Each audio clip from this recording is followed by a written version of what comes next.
Hi, Rudy. My name's Eli. I'm Jason. I'm Caden. We're the Yah Scriptures YouTube channel. And we thank you guys very much for hanging out with us. It is another day, and we are doing another reading. We hope that you are blessed. Our family is your family. Your family is our family.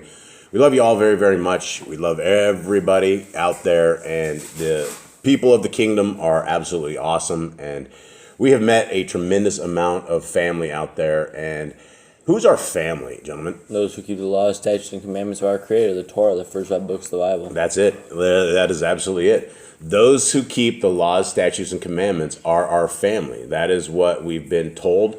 That is what the message of Messiah is. And when people ask Messiah, when he asks, who's my mother, who's my brother, and he says, those who are doing the will of my Father. And so we want to seek those people who are wanting to keep the law, statutes, and commandments. And these laws, statutes, and commandments are very easy to keep. There have been an enormous amount of taboo. There have been enormous amounts of lies.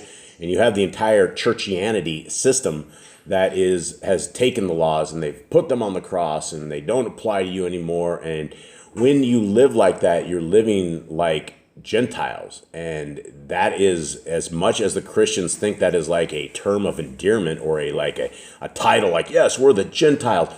There are no house of Gentile. There is no house of Christian. There's no house of Catholic. There's none of that. There's the house of Yisrael and the house of Yehuda. You have two different houses that you can pick. And the only way that you will ever fall into those houses is if you are seeking our Creator and seeking His will. And so here we are reading this. Gentlemen, how you guys doing today? Good. Everyone alive? Eli, you going to stay awake on me today? Mm-hmm. Hopefully. What? Nope. Didn't sound very ecstatic. Yes. Maybe we can try this again. Eli, you going to stay awake on me today? Yep. Oh, man, this still isn't very good. All right, let's get to it. All right, here we go. So we are in, for those who have not listened to the last sections, the last 3 readings that we had are all over Passover, and we're going to find some stuff today that is going to be stuff that nobody's ever heard before. It's amazing stuff. And guys, this is a very serious reading because this is where our Messiah is being handed away. And this is where his heart is being broken and his fears are coming to fruition. And the human side of him is where he is able to fill this and take care of this. So let's read. 45. The disciples then drank the reeling cup, and Yahushua said to Kepha, I depend upon you to carry the burden among the brethren. Kepha said, Master, I am ready to go anywhere, to follow you to prison or even to death. Yahushua said, before the cock crows in the morning, even you, the most loyal of men, will desert me. Must I undergo the ordeal friendless? This is hardcore stuff, right? I think this is part of human nature. There's a lot of us that have looked throughout our lives and we all wonder, do we have any friends out there? Is there anybody out there that gives a rip about us at all? And Messiah, this is the human side of him, right? Kepha's like, I'm going to go to the end. I'm going to battle with you. I'll go to death. I'll go to prison. And Messiah knew that his friends and everybody were going to desert him. And it's very, very hard to be in what his situation is when he has lost those around him. 48. Then all the others assured him of their loyalty. Yahushua said, when I sent you out with few possessions, did you ever go short of anything? They said no. Yahushua then said, things are different now. Those who have a purse of money had better take it with them and keep a pack prepared for flight. Whoever is without a sword, let him sell his cloak and buy one. For I can assure you, I will fulfill all that the holy books say. And is it not written, he was classified as an outlaw? Yes, truly, all that is written will be fulfilled in me, and men will find salvation through this fulfillment. Okay, we've heard this before. In fact, you will have the Christians, and they have, it's unfortunate, but they only have like 1/40 of the doctrine, right? They don't know anything. They know some Paul stuff. They know some stuff here and there. They will always tell you, you got to turn the other cheek, sell your, you don't need any swords, right? You don't need any of this stuff. But Messiah clearly tells his people to equip themselves. And those are more for them for the certain times and situations they were in. He was like, when their time for preaching, he's like, don't take anything with you, just go and preach, you'll be prepared. And then when they all came back to him, then this is a different term. Now they're all together with him, like, hey, this is a time of war now, this is a time of danger, you need to be ready to go, because you're not going out witnessing, you're going to be trying to protect your life now. Yeah, they're coming after you. And that is the one thing that they originally did, is that they were on a faith mission, right? They had to go out there, and it was all about faith. And for those who are out there listening, that was Miss Nicole. She was trying to light the fire over there, so we're not sitting here smoking or anything. She's trying to get the stove going. It's flicking what appears to be no fire whatsoever left, no lighter. So the first mission that they did was a mission of faith. They had to go out there, and they had to go as they had to go with nothing, right? They don't take an extra set of clothes, don't take swords, don't take any of this. You will be provided for. And if anybody doesn't provide for you, then you will, dust your feet off and dust it off and then leave. Here he clearly says that if you do not have a sword, sell your cloak and buy one. He's equipping the people for war, which is the same message that, sometimes you go without a sword. Sometimes you go in that predicament, but sometimes you got to equip yourself, and you got to be able to defend yourself. And this is what this one is all about. One of the disciples said, "Look, Master, we have 2 swords among us." Yahushua said, "That is sufficient." Kepha said, "Master, are you going to lead us against the kingdom of evil in arms?" Yahushua said, "The battle is for the immortal souls of men. Feast your eyes on me, for the hour draws near when I shall no longer be with you in body." Then he said to Yahuda, "Go, spend whatever money is needful, but make haste." No man there understood the meaning of the saying. So he knew that he betrayed him. He knew. Remember when he was dipping, right? Who will dip with me. I mean, Messiah knew all this, right? I mean, there's the human side of him, which felt the human conditions that we feel. But as the Ruach got stronger in him, I think he started to understand stuff. And it's clear that, I don't know if he could read minds, like clearly read minds, or if certain things, but he knows people's hearts. And, that's the scary thing that we have, is that, our Creator knows our heart. And the scriptures say that man's heart is extremely wicked. And out of the heart comes all sorts of malicious and evil things. And, out of that evil heart comes things off of the tongue, right? And that is where we take the evil from up our heart and say needless and evil things. Now, continuing on, 57. When Yahuda had gone, Yahushua said, "Upon me has fallen the obligation for fulfilling the hopes of men. Now I give you a last command. Stand by one another. For if you remain loyal to my cause and to each other, all will know you are true men of Yahuwah. Do not worry over much. Have faith in the goodness of Yahuwah and in me. In the kingdom of heaven there are many places, and had it been otherwise, I would have told you. I go first and will prepare a compatible place for all who are with us." So he wants us to be loyal. He basically says, stay with each other in these hard times, just stand together. And that's something you don't see most days, and where there's nobody stands together. Everybody's on their own. Everybody's loyal to themselves. They're not loyal to a certain cause. Yeah, absolutely. And, some people have wrong loyalties, and the loyalties are completely messed up. One thing it says clearly here is do not worry over much. And I'm speaking with one of my brothers in chains.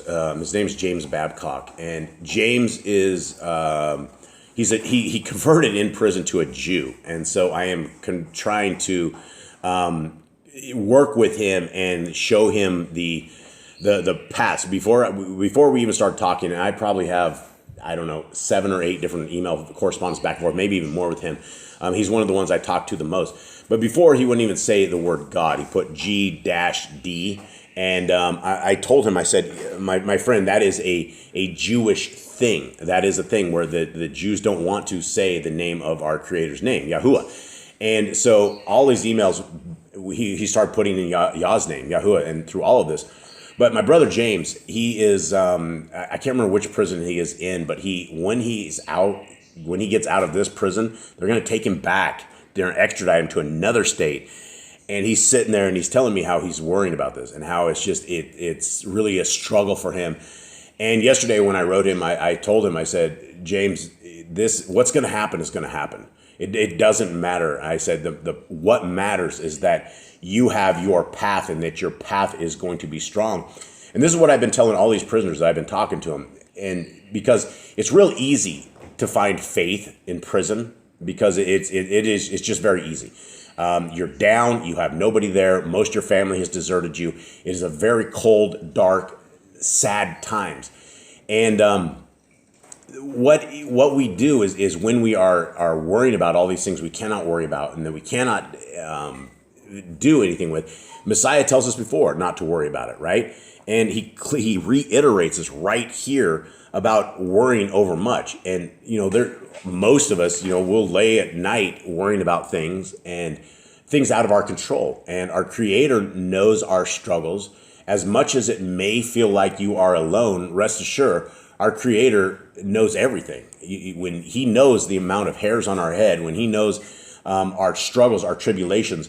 And I will tell you, about 2 weeks ago, I think it was, one of our, and it's the thing we haven't even talked about because I didn't want to talk about it, but they diagnosed one of our dogs with terminal bone cancer. And this family was crushed. And you can go back to these lessons like a week ago and you can hear in our voices are breaking. There were days where we were just piles and piles of tears because we love our dog so much. And, we called out and I prayed and I prayed. I told you, I said, I know this is in your will. I know if you will will this dog, you can keep him alive. But if this is the end, Father, I pray that we are tested and that we come through on this testing and that it is for your glory and all of it. And, and we had brothers like Emissary of Elohim who was giving us quotes in, Job, where there's potentially in the kingdom to come, our animals will be with the Torah keepers. There may be a chance all our cows that we cried over that died years ago and all these, the things that, that may be what our kingdom is. All of a sudden we get to be regrouped with our animals and you never know. But last week, at the end of it, we went and we found another vet and this vet looked at it and it was, he's like, no, this isn't cancer. And he gave us some like prednisone, some other stuff. And, so from going from 1 week where everything was just completely crushed, I give every bit of this glory, every bit of this healing, every bit of the life that Panthro seems to be regaining back into the hands of Yah. Our Creator heard our tears. He saw the pain and he did things. And there's miracles that we have seen, supernatural miracles that I have seen constantly all over the place during various times where it is supernatural. And without a shadow of a doubt, our Creator hears. And the more that you align yourself into the heart, mind, and soul of our Creator in prayer, the more you align yourself into the heart, mind, and soul of our Creator by obedience to the Torah, that is how supernatural things will happen. And I know that supernatural things happen. And so when we're worrying about all of this stuff, understand our Creator knows as well, and he will not forsake us. And we may have to go through testing, but just pray that we are able to come through. And we cannot blame Elohim for something happening when he is such a gracious Creator that he gave us life. He gave us the abilities of everything. And I just have so much thanks for our Creator and for his Son. Let's continue on. 58. Do not fear because of the destruction of the body. Remember all I have told you, but be staunch and steadfast. For as they have persecuted me, so they will persecute you. Remember, I have overcome the fears of the flesh. This is my conquest. I will now reveal the secret of my glory. It is dedication to service. All that glory is the heritage of all men. All right, what did he just say here? First of all, he's like, don't fear destruction of the body. Our bodies will all pass one way or another, whether it's painful or not. we'll all be gone at one point, but Yehoshua like, be steadfast. Remember, they will persecute me. They're going to persecute you if you teach the word. If you follow the Torah, you're going to be persecuted. Yeah, absolutely. Especially if you keep the Torah, you are going to be persecuted. Okay, and then I found it very interesting. He says, "I will reveal the secret of my glory." It's dedication to service, right? What is he dedicated? What is the service? Dedicating his life to the Torah. Yeah, dedicated his life to the Torah and doing what his father asked him to do. 59. When they had finished, Yahushua went out with his followers, and passing over the stream of Kidron, went to a place called Gethsemane, because of an oil press there. He took 11, as Marcus the Yahudian, who was a priest, did not go, Kepha being jealous of him. This Marcus had been a follower of Yochanan of the wilderness and was a friend of Yahuda. Okay, so here's some more cool stuff we'd never heard, right? This is another Marcus. I don't know. Is this the Mark? I don't think this is the Marcus. So good. I think because I don't. It may be. It might be Mark. He might be a priest. Was Mark a priest? I don't know. I don't think a lot of them don't specify their jobs. I thought most of them talked about like them being fishermen and stuff, but that's about it. Yeah, I don't know if this was the same Marcus or not. It's interesting that Kepha. He probably said that he was a priest. And he was more like, I don't know, close to Yah maybe. I don't know. I don't know. I don't know why he was, but let's continue on. 60. When Yahushua departed with the 11, Marcus did not return to his mother's house in Ophel, but stayed with Lazarus and the others. After Yahushua had gone, men came to take him, and Marcus, snatching a cloak, dashed out to warn Yahushua. So he was a good Marcus, right? Yeah, he knew that these guys were coming after him, so he ran out of the house, because they probably came to that house looking for Yahushua, or Yahushua was like, all right guys, let's go. Yahushua knew, he's like, let's make draw these guys away from the house. Yep. 61. Though knowing what should be done for the Messiah, Yahuda went to the captain of the temple guard and said, I am one of those who follow Yahushua the Galilean, but I fear what he intends to bring about. Therefore, let him be held as the council has decreed. You get a lot more stuff, right? We learn a lot more about the mind and the heart of Yahuda. And a lot of people don't realize he was a Pharisee. He was part of the clique, part of the people that Messiah. It's hard to break his roots from like the Judaism. Yeah, exactly. And that's where the Jews still don't have what they believe is a Messiah. I still think he's going to come. Yeah, give them salvation. Because they believe like the guy that was riding on the horse and free them from slavery. That's what they're thinking about. Yeah, absolutely. When Yahushua reached the chosen spot in Gethsemane, he turned and said to those with him, pray that you may be spared the test. He then took Kepha, Yaakov, and Yochanan, and withdrew with them about a stone's throw away. Yahushua was depressed and filled with foreboding. All right, more human emotions, right? And who is going to be able to go through what Messiah went through and, smile and cheer, right? Hey, yay, I'm about to be tortured to death. Yay, right? It's a terrible, terrible thing. 64. And he said to the three, I am going apart to pray for strength to do what must be done. You stay here and keep watch. Perhaps the cup of bitterness will pass me by. For with the Father, all things are possible. But I fear there is no other way for me to be able to... Sorry, that was the dog going crazy over there, sneezing or something. Hold on. But I fear there's no other way for me but to abide my destiny. And so even to the very bitter end, he knew that, just like Abraham, right? Abraham had the ability he was going to do it. And, maybe an angel of Yah would come and not let his kid get sacrificed. And unfortunately, Messiah says, but I fear there's no other way for me but to abide my destiny. 65. Yahushua went just a short distance and lifted his face to the stars and red glowing moon above. Jacob heard him pray.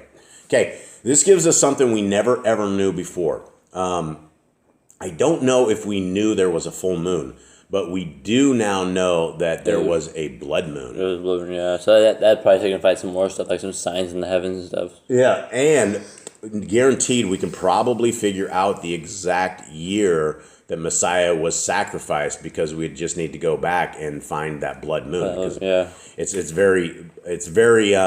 Blood moons don't happen a lot. No, they don't. It's very rare. So. Yeah, and it's crazy too, because in other scriptures, I believe it was saying that Messiah, when he was crying, it was like blood. It was like red. You guys remember that? Mm-hmm. And It makes sense why. That's one thing, but there's also a condition within humans where you can actually cry blood based upon stress. There's a certain thing, and I was reading it a while ago, that it is possible that through stress you are able to cry blood. Brother Glenn sent your thing. Is that what he sent? Brother Glenn? Yeah, so Brother Glenn was the one who sent that to us on that. And so let's continue on. 66. Father, this is the prayer Messiah said. Father, everything is in your hand. Let it not be as I would have it, but according to your will. I leave it in your hand. But let not the ordeal be too much for me. The hour is at hand. Strengthen the Son, whom you have glorified with the power of your Ruach, that he may bring to fruition the task you have set him, leading men to the path of eternal life. Is there no other way? Interesting stuff, right? Anyone have anything on this? Not really. He just didn't want to be Sarah. You know, he's like he knew it was his destiny, but he still tried to like pray it out of it. And I guess when bad things are happening, you can pray them away. Even if it's testing, you can still pray for that testing to go away. Yeah, absolutely. And that's what he says as well about the testing. And so Mr. Cole is on the run as something is boiling over on the stove. 67. He then came back to the three, and the sweat stood out readily on his brow. And finding two asleep, for they were heavy with wine, he said to Kepha, Shimon, could you not stay awake even at a time such as this? Be vigilant and watch. Pray you may be spared a greater test. Oh, that's why they were drunk. Yeah, they couldn't stay awake because they were like a little sleepy. Yeah, and I don't know if they were like drunk, but they were heavy with wine. They probably drank quite a bit at the feast. Yeah, well, and that's the thing. You know, people are like, is this grape juice or is this... All right, so we just ran out of space, so I had to restart this up. All right, so we were talking about this, about the wine, right? About the wine, right. Right. And how they drank quite a bit at the feast. Right. And another thing is above that says his brow stood out redly. Like that's not like that's like red. Like I think the color red. Redly, you don't think it was like like visible? I think it's red. I think it's actually like the color. Yeah. I think there's an I in readily. I think this is redly, like the color red. What do you mean I in redly? Stood out redly, like is that like the wrong word? I think so. I think it's more showing a color. Okay, good thoughts here. Okay, 68. In the days to come, men will lift up their eyes to heaven and say, Blessed was he who came in the name of Yahuwah, bringing us the light of salvation. My soul is very sorrowful because of the things I must endure and accomplish, that the aspirations of men shall not be denied a response. Tarry, therefore, a while longer, keeping me company, so I do not weaken. The Ruach is willing, but the flesh is weak. It is a dreadful thing I must do. He was scared.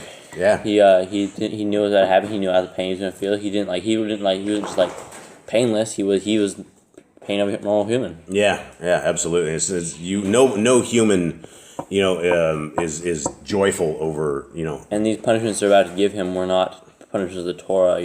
If he blasphemed, you should stone him. If this is more torture than anything. Yeah, and the cat of nine tails ripping his flesh off his back, smashing spikes into your skull.